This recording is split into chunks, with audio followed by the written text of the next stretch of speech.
రాజకీయాల్లో శాశ్వత మిత్రులు, శాశ్వత శత్రువులు ఉండరట. అది సినీ రంగానికి కూడా వర్తిస్తుందని చెప్పుకోవచ్చు. ఇదంతా ఎందుకు చెప్పాల్సి వస్తుందంటే, బాహుబలి 2 చిత్రాలు సాధించిన విజయాల గురించి ఇప్పుడు ప్రత్యేకంగా చెప్పనవసరం లేదు.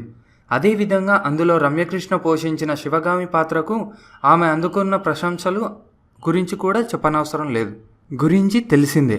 అయితే ఆ పాత్రకు ముందుగానే నటి శ్రీదేవిని నటింపజేయాలని ప్రయత్నించినట్లు, కానీ అందుకు ఆమె విధించిన షరతులకు తట్టుకోలేక రమ్యకృష్ణను ఎంచుకున్నట్లు దర్శకుడు రాజమౌళి చేసిన వ్యాఖ్యలు చిత్ర పరిశ్రమలో పెద్ద చర్చకు దారితీశాయి.